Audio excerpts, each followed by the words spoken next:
y a 2 ans de cela, le programme SMS numérique et ses 650 millions d'euros, mais aussi toute son organisation a lancé je dirais la deuxième phase de la révolution numérique du système de santé en incluant les établissements sociaux et médico-sociaux. Ils sont pas loin de 40 000, ces établissements, avec des métiers extrêmement variés, que ce soit de l'EHPAD, de la gestion des instituts médico-éducatifs, des maisons de l'enfance à caractère social, etc. Et c'est évidemment des acteurs incontournables du processus de soins qui doivent aussi rejoindre finalement prendre ce virage du numérique et s'équiper. Pour autant, ont-ils les moyens d'entretenir, d'exploiter des services informatiques et des solutions numériques complexes auxquelles on demande bien de plus en plus de conformité à. Alors conformité à la directive Nice 2 qui va bientôt arriver, conformité au RGPD pour tout le monde, hein. Article 32 du RGPD, le responsable de traitement doit prendre toutes les mesures adéquates et proportionnées pour assurer la sécurité du traitement. Et ça, que vous soyez un CHU avec une équipe informatique de 150 personnes ou que vous soyez un EHPAD avec pas d'équipe informatique, finalement la réglementation est la même. Donc les textes européens RGPD Nice 2, les enjeux cyber aussi de la réglementation française et du programme CARE qui est posé là pour 4 ans pour améliorer et tirer vers le haut les niveaux de sécurité des hôpitaux, bien sûr, du sanitaire, mais aussi du médico-social. L'idée, c'est d'avoir une chaîne de confiance. Hein. On est toujours en sécurité, victime du maillon le plus faible. Et donc, c'est d'avoir une chaîne de confiance entre l'ensemble des partenaires, établissements, sous-traitants, voire même patients, hein, puisque de plus en plus, le patient est inclus dans la démarche numérique avec des applications, hein, mon espace santé, par exemple, ou Via Trajectoire, que vous connaissez dans le médico-social, où ce sont maintenant les familles qui font de la saisie pour trouver des maisons de retraite. Donc tout l'ensemble doit être sécurisé. Et l'enjeu du médico-social, c'est quelque part d'essayer peut-être de pas avoir à faire tout ce travail et donc d'avoir recours à de l'hébergement, donc à des systèmes en SaaS, hein, sur des plateformes, qui fait que finalement, à un moment donné, la responsabilité la plus importante des opérateurs est de créer des comptes d'accès, mais pas d'administrer et de gérer l'ensemble de l'architecture technique complexe derrière, avec de la redondance, avec de ça, avec des antivirus, avec des sondes de détection d'intrusion, enfin toute la complexité que vous pouvez entendre au niveau de la cyber. Alors pour nous en parler, on va commencer avec Laurane. Laurane qui est donc la RSSI, responsable de la sécurité des systèmes d'information chez Evolucare, et qui donc évidemment s'occupe très précisément de la plateforme HDS, hébergeur de données de santé, décret 2018 qui sera révisé demain, puisque demain le ministère annoncera l'apparition du référentiel hébergeur de données de santé V2, et donc certaines évolutions sont à noter, en particulier sur la localisation des données au sein de l'Union européenne, et puis des mesures de sécurité solides. Donc Laurane, quel est l'objectif de la plateforme d'Evolucare? Qu'est-ce que vous proposez à vos clients et quels soucis, quelque part, vous leur enlevez pour les prendre à votre charge? Merci Vincent pour cette introduction.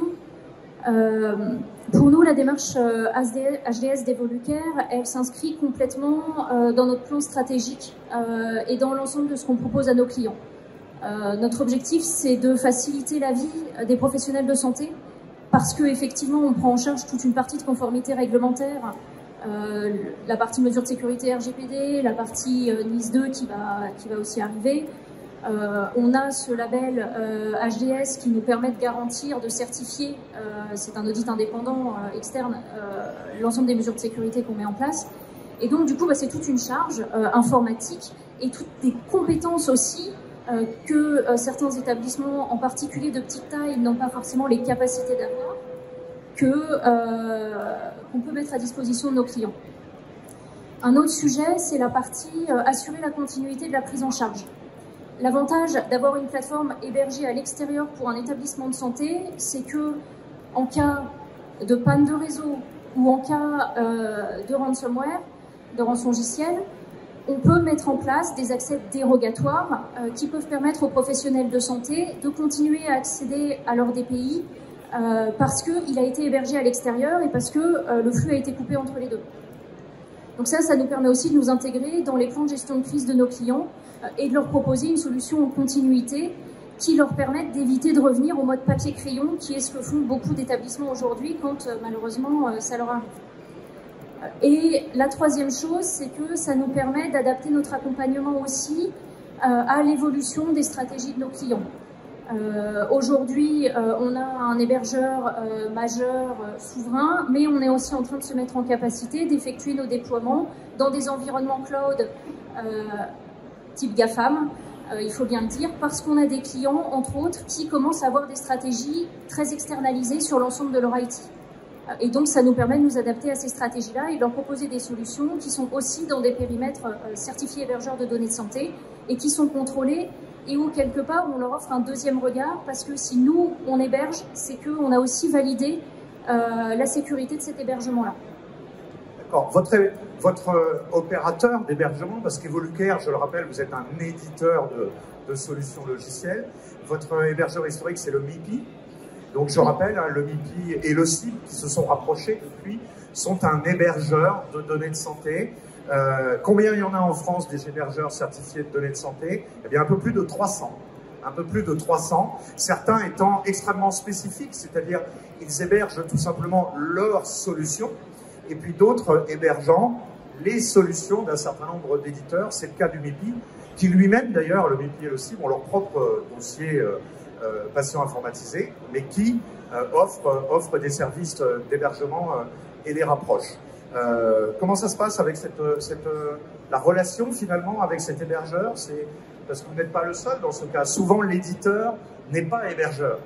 L'éditeur est un professionnel de la conception de logiciels, mais pas forcément un professionnel des data centers, de la cybersécurité, etc. Et donc, c'est avec un partenariat avec un hébergeur physique d'infrastructure. Donc, quelles sont les forces de cette entente? Alors, c'est un partenariat qu'on a depuis longtemps, effectivement, et du coup, c'est aussi un partenaire qui a une partie de ses locaux qui sont à Amiens, à côté du siège historique d'Evolucare, et donc ça nous permet une certaine proximité avec les équipes et une certaine fluidité dans les échanges. Après, effectivement, il y a aussi un intérêt pour nous à s'appuyer sur cet hébergeur historique qui est très connu dans le monde de la santé et qui apporte aussi un gage de confiance vis-à-vis de nos clients. On y reviendra. Laurent Pierre, vous êtes délégué, vous êtes conseiller numérique de la FHF, donc évidemment vous avez un regard macro sur ce qui est en train de se passer au niveau du numérique en santé. Le SaaS pour les structures médico-sociales, c'est le bon chemin. Et y a-t-il des difficultés particulières, y compris en termes de coûts? C'est effectivement un chemin qu'on constate de plus en plus. Si je fais un pas en arrière, en dehors de la santé, si on regarde toutes les entreprises du monde, il y a 38% des entreprises qui externalisent leur système d'information tout ou partie. 38% en 2023 à comparer à 24% en 2019. Donc il y a une accélération. En fin de compte, pourquoi les entreprises se tournent vers le SaaS? C'est probablement lié à une équation économique qui devient difficile. La complexité de gestion d'un système d'information vous oblige à avoir des compétences. Il faut être administrateur réseau, il faut être administrateur système, il faut être DPO, il faut être juriste et RGPD pour comprendre la réglementation. NIS V2, on en parlait. Il faut être poste et déploiement. Donc en fait, toutes ces complexités font que vous avez beaucoup de compétences à posséder pour pouvoir gérer un système d'information et que c'est impossible pour une structure de taille moyenne, ou même de petite taille ou de taille moyenne. Donc, se tourner vers le SaaS, ça présente une logique d'accès à des ressources et de changement de pilotage aussi. Deuxième point, c'est le risque cyber. Avec les difficultés, ou en tout cas les menaces qui sont de plus en plus difficiles à traiter et les plans de mise en remédiation qui sont de plus en plus difficiles à construire, ça vous oblige aussi à avoir des compétences en SSI, en sécurité de système d'information, que vous n'avez pas forcément. Et donc le SaaS, ça permet à la fois de jouer sur l'équation économique et sur une protection supplémentaire, puisque l'hébergeur SaaS, surtout si le HDS, est censé protéger l'accès aux données de manière conforme à la réglementation. Alors, maintenant, il y a des avantages, il y a aussi des points de vigilance sur lesquels on reviendra peut-être tout à l'heure, puisque le SaaS ne résout pas tout, et j'aimerais pouvoir en parler à l'occasion d'une prochaine question.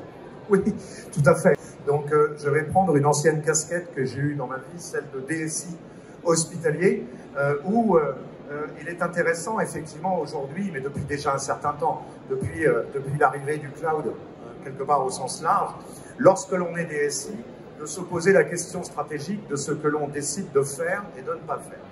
Alors, on se la pose dans un énorme hôpital, déjà. Raison de plus pour se la poser en environnement social ou médico-social, où moi, j'ai presque, lorsqu'on me demande mon avis personnel sur ce sujet, j'ai presque l'envie de dire que l'avenir du médico-social est dans le cloud. Tout simplement parce que je ne vois pas comment un EHPAD ou comment une maison de l'enfance à caractère social pourrait à un moment donné avoir l'ensemble des ressources, comme l'évoquait Laurent, en capacité de lui amener et la technologie, c'est-à-dire qu'il ne faut pas une, mais 2 ou 3 salles informatiques distantes d'au moins 300 mètres pour pouvoir assurer de la redondance en cas de dégâts des eaux ou d'incendie. Ensuite, il faut des outils de sécurité, des firewalls, des sondes de détection d'intrusion, des anti-malware. Il faudrait presque quelque part des équipes 24/24 en 7/7 pour superviser les architectures techniques, parce que le malware, il ne travaille pas en jour ouvrable ou en heure ouvrable, il travaille en permanence, et on le voit souvent le vendredi soir et le samedi en particulier. Et donc, je fais partie de ces gens qui pensent que le secteur médico-social n'a pas tellement les moyens, finalement, d'opérer cette cybersécurité. Et que c'est peut-être pas son boulot, non. Alors, certains sont regroupés et font partie de groupes où la fonction sécurité peut être opérée en centrale. Je prends l'exemple, par exemple, d'Orpea. Orpea, c'est un groupe, 650 établissements. Ils ont 250 personnes à côté de Paris qui opèrent l'informatique pour les 650. Et auquel cas, on est quelque part dans un mode cloud, sauf que c'est un cloud privé. C'est un cloud pour eux, à l'intérieur duquel ils vont opérer en centrale les messageries, les serveurs de fichiers, les applicatifs métiers, les GAM, les DUI, les outils d'animation pour les résidents, etc. Tout ça est en centrale. Vous me direz, si le central est attaqué, il y a 650 personnes qui ne travaillent plus. C'est vrai. C'est vrai. Et c'est pour ça que, quelque part, il y a toujours ce travail de dire quel est le plan B. Le jour où j'ai plus le tuyau pendant un certain nombre d'heures et que je n'accède plus à mes applications, quel est le plan B? Laurent y répondait en disant peut-être qu'on a d'autres chemins finalement d'accès, ou tout simplement, comme on le fait dans les hôpitaux en ce moment avec les exercices de cybercrise, comment apprendre à travailler quelques heures sans informatique. C'est fini. La cyberattaque va certainement coûter 3 à 4 jours avant la remise en service. Comment est-ce qu'on est capable de continuer à opérer finalement une partie de notre mission avec souvent des retours au papier, comme en témoignent les hôpitaux qui malheureusement ont rencontré des cyberattaques récemment. Donc cette question, qu'est-ce qu'on fait et qu'est-ce qu'on ne fait pas? Et qu'est-ce qu'on ne fait pas parce que tout simplement, c'est pas notre job, quoi. Ça atteint un niveau de complexité pour assurer un système d'information propre, résilient, disponible, intègre, avec le niveau de confidentialité requis, que ça devient un petit peu trop compliqué, et donc on bascule vers finalement des offres hébergées. Comme le disait Laurent, c'est pas parce qu'on fait ça que finalement on décale toute notre responsabilité. On reste responsable. On reste responsable de ces traitements. On doit maîtriser son sous-traitant et on doit assurer un minimum de cybersécurité quand même, c'est-à-dire former ses utilisateurs, gérer des accès costauds et adaptés, et puis, comme on le disait, gérer la continuité d'activité. Alors, une autre question qui pourrait se poser avant d'y revenir, Laurent, est-ce qu'aujourd'hui on peut, enfin à vous deux d'ailleurs je la pose, est-ce qu'on peut tout avoir en mode hébergé ailleurs, ou est-ce que ça reste sur des logiciels métiers spécifiques, où on peut imaginer pour un établissement sanitaire aujourd'hui en 2024 se dire l'informatique chez moi c'est 0. Et donc je fais, avec un certain nombre d'opérateurs, Evolucare pour le DUI par exemple, et d'autres, je peux faire opérer quasiment 100% de mes besoins informatiques. Qu'est-ce que vous en pensez? Alors, je pense que l'informatique zéro au sein des établissements, ça n'est même pas possible, parce qu'en fait, même si tous les logiciels sont dans le cloud, à un moment donné, il faut bien que le professionnel de santé il y accède. Et donc, pour y accéder, il va avoir un ordinateur portable, une tablette, un téléphone, et ça, c'est de l'informatique, et ça, c'est à l'intérieur de l'établissement. Donc forcément, il y a ces terminaux-là qui restent à l'intérieur de l'établissement, et il y a un réseau informatique qu'il faut sécuriser, qui permet à la fois de relier ces périphériques, et puis d'accéder au cloud. Et là, on tombe du coup sur un deuxième sujet, qui est la première préconisation aujourd'hui pour n'importe quel organisme qui détecte un ransomware, c'est vous couper Internet. Pour éviter la propagation, pour éviter éventuellement la poursuite de la fuite de données si elle a eu lieu. Et si tout l'informatique de l'établissement est dans le cloud, et qu'il n'y a plus Internet, eh ben, il faut avoir travaillé sur des solutions de secours. Alors soit effectivement pouvoir avoir un stock de périphériques vierges qui n'ont jamais été connectés au réseau et qu'on puisse monter d'urgence et repasser par une autre liaison Internet, enfin bon, voilà, soit avoir quand même une solution, c'est par exemple ce qu'on fait nous avec notre solution Duplicata sur le DPI, une solution qui permette quand même d'avoir à l'intérieur de l'établissement au moins un poste quelque part avec les PDF des dossiers clients, et puis on les imprime et on sort le crayon pour écrire dessus. Comprenant les informations essentielles comme les prescriptions ou autres. Informatique zéro, juste pour répondre à Laurent, j'ai presque envie de dire oui, ce serait pas mal, mais je vais expliquer pourquoi, parce qu'il y a beaucoup de choses dans ce que tu dis qui me paraît évidemment important. En fait, quand on est DSI, on a deux stratégies, soit pour simplifier, parce qu'on a tous une équation économique tendue et les ressources aussi sont tendues. Donc, qu'est-ce qu'on peut faire? Le premier réflexe, c'est de rationaliser le système d'information, de couper tout ce qui dépasse pour éviter d'avoir multiples applications. Dans un hôpital, il y a beaucoup trop d'applications et il y a beaucoup trop d'applications qui sont construites dans un système d'information un peu comme un bidonville. Donc, pour éviter ça, on rationalise. Ça, c'est le premier réflexe. Le deuxième réflexe, c'est j'uniformise. Si je pouvais avoir une application qui faisait tout, ça permettrait de faciliter l'accès en termes de formation, en termes de protection, etc.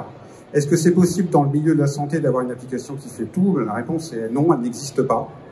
Et donc, il y aura toujours besoin d'applications métiers, d'applications complémentaires à gérer. Maintenant, est-ce que pour autant, c'est de l'informatique à faire chez nous? Alors oui, il s'agit de mettre un tampon local pour avoir une autonomie. C'est bon qu'il y ait des compétences qui permettent de gérer cette autonomie-là, parce que le full web depuis l'extérieur est hyper dangereux, surtout dans notre secteur-là. Et non, parce que plutôt que de gérer de l'informatique, il vaudrait mieux gérer du service. Et donc on répond à la définition du SaaS, c'est-à-dire que les DSI deviennent des DSL, ils ne gèrent plus des services informatiques, ils gèrent des services numériques.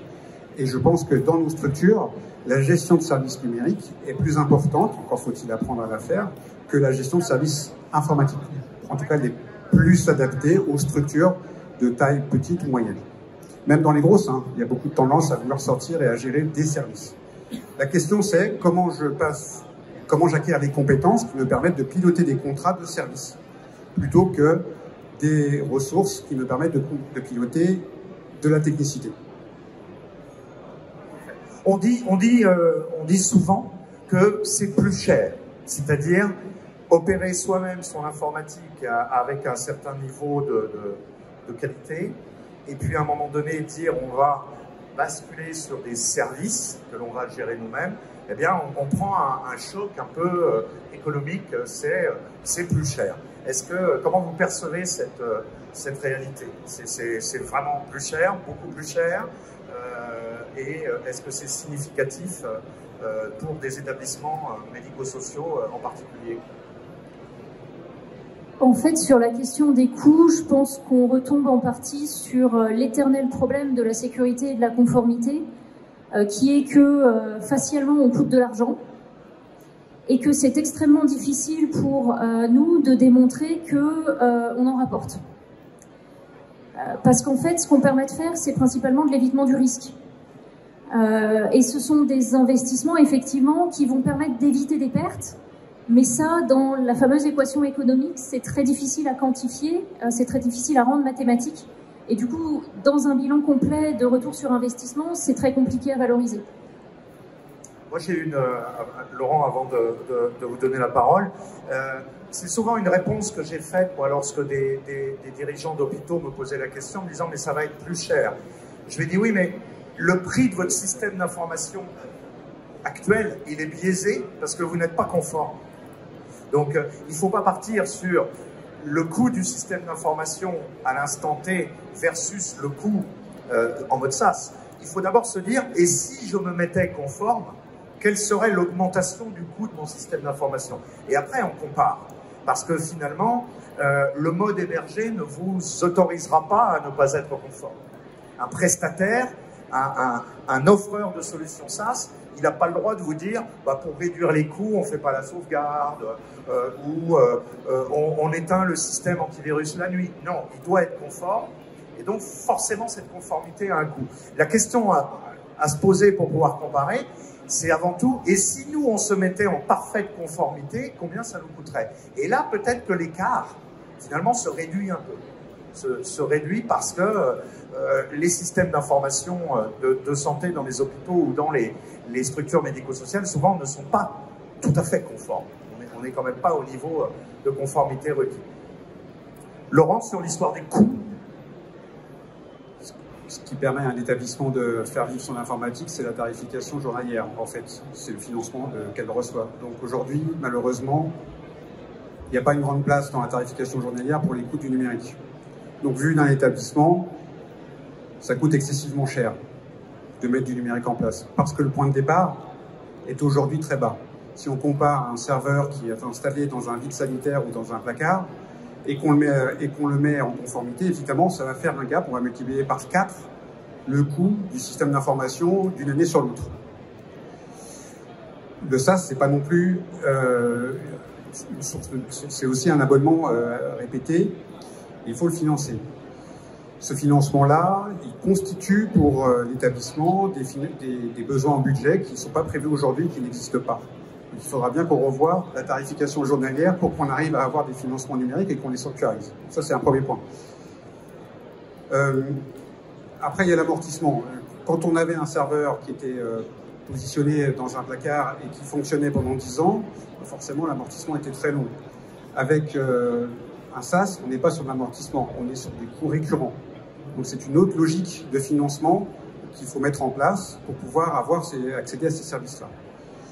Je pense qu'il faut le faire parce qu'au niveau qualité, enfin évidemment qu'il faut le faire au niveau qualité et si c'est hyper important. Et d'ailleurs, ne pas prendre ce virage-là, c'est s'exposer à d'autres problématiques qui peuvent remettre la vie de l'association ou la vie de l'organisme en cause. Aujourd'hui, ne pas outiller les professionnels, c'est manquer de compréhension sur la manière dont les professionnels veulent travailler, c'est manquer de la façon dont on va échanger entre l'établissement et autour de l'établissement. C'est peut-être aussi manquer la capacité de traiter ces données, de les gérer pour pouvoir utiliser les algorithmes d'IA, etc., qui vont arriver pour amener d'autres ressources. Donc en fait, c'est s'exposer à un risque une réelle difficulté pour l'avenir. Donc ce budget-là, il doit être associé à un budget d'évolution de l'établissement en termes stratégiques.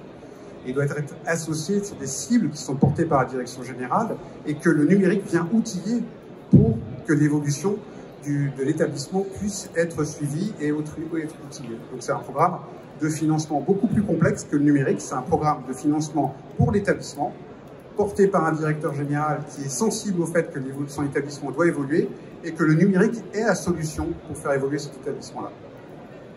Oui, c'est-à-dire de passer finalement une informatique qui se transforme d'un modèle à l'investissement historique à un modèle full charge.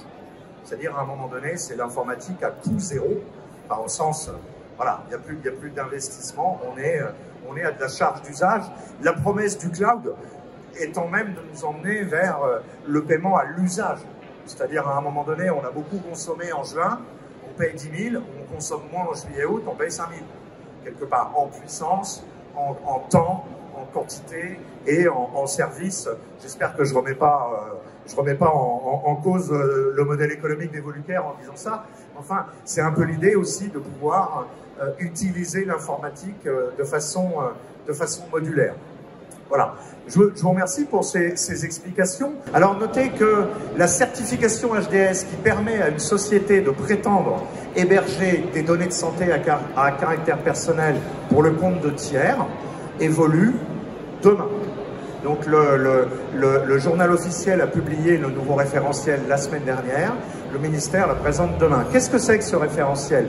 C'est un référentiel qui dit à des sociétés proposer l'hébergement de données de santé pour des hôpitaux, pour des structures sociales ou médico-sociales, c'est pas rien. Et donc il y a un référentiel assez ambitieux en termes de sécurité, basé sur l'ISO 27001, basé sur le respect du RGPD, basé sur la politique générale de sécurité des systèmes d'information de santé de l'ANS, avec en particulier les mécanismes d'authentification et d'identification des professionnels de santé. Et donc votre hébergeur HDS, il doit mettre tout ça en œuvre. Il est audité tous les 18 mois et tous les 36 mois, c'est le renouvellement de sa certification. Alors est-ce que ça veut dire qu'un hébergeur HDS est intouchable? Non. Non, personne n'est aujourd'hui à l'abri d'un groupe de pirates informatiques. Pour autant, on s'attend tout de même qu'avec la mise en œuvre de ce référentiel, eh ben, on est à un niveau tout de même de sécurité relativement important qui fait qu'on sort un peu, des problématiques de cyberattaque un peu low cost que l'on peut trouver un petit peu partout aujourd'hui.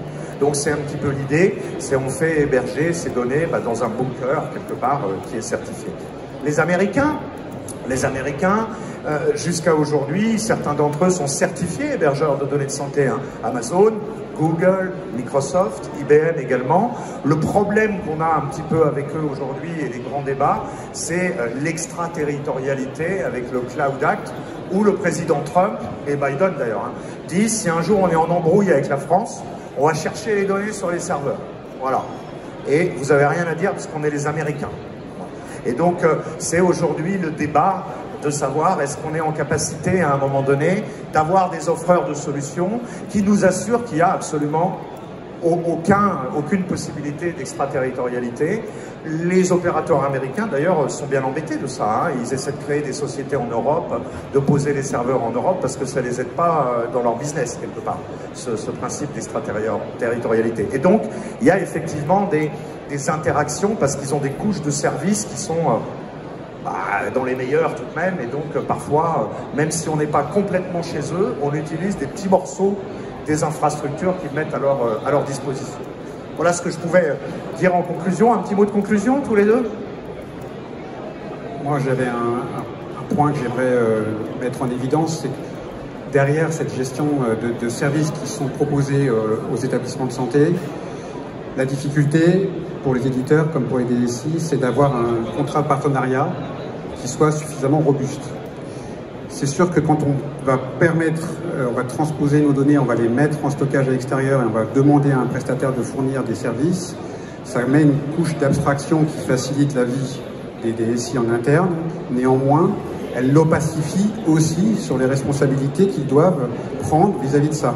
Ce serait bien, alors je suis content d'apprendre qu'Evolucare a prévu ce tampon local, ça c'est très important, le tampon local pour faire fonctionner le système d'information lorsqu'on est en confinement, lorsqu'il faut couper les connexions avec l'extérieur parce qu'on craint une menace, ou lorsque Internet est tombé, ce qui peut arriver dans certaines régions.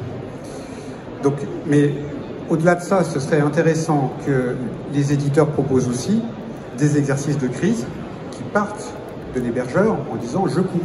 Vous réagissez, on regarde les conséquences et on formalise ensemble un plan d'action de redressement s'il y a des failles. J'aimerais bien qu'on donne plus de transparence aux DSI, qu'ils soient conscients et en capacité de valider qu'en cas d'exercice de crise, il y a un plan de continuité d'activité qui tient la route et qu'en cas de destruction des données, on a des sauvegardes qui peuvent être effectivement récupérées en faisant des backups, en faisant des simulations de crise. Alors je ne sais pas si je pose une question piège ou pas, mais ça c'est un point important et je voulais donner cette recommandation-là. Quand on parlait tout à l'heure de contrats, il faut savoir les rédiger pour qu'on puisse bien se baquer. Mais en cas de crise, les contrats, on s'en fiche un peu. Il faut d'abord récupérer les données. Donc il faut que votre partenaire soit en mesure de montrer qu'il est toujours capable de maintenir votre niveau d'attente sur ces services qu'il fournit. Alors ça tombe bien, la partie sauvegarde et restauration des données est une des exigences du référentiel HDS. Et donc effectivement, dans l'hébergement de données de santé, il y a cette certification HDS qui est nécessaire à un éditeur, mais qui quelque part est surtout pour nous, Evolucare, un levier d'action pour nous permettre derrière de démontrer qu'on compte bien être présent dans une relation de confiance qui est à la base entre l'établissement et l'ensemble de ses patients. Quand on stocke les données de santé d'un établissement, c'est une marque de confiance de l'établissement. Et du coup, derrière, ça nous engage à en prendre soin, à s'assurer qu'elle soit disponible, à s'assurer qu'elle reste intègre, qu'elle reste complète, qu'elle reste exacte, et qu'elle soit disponible à l'établissement au moment où il en a besoin. Et à s'assurer qu'elle reste bien entendu confidentielle et du coup, effectivement, à se protéger contre un certain nombre d'attaques qu'on connaît tous aujourd'hui. Eh bien, Laurent Perron, Laurent Pierre, merci à vous, merci de votre écoute et très bon salon.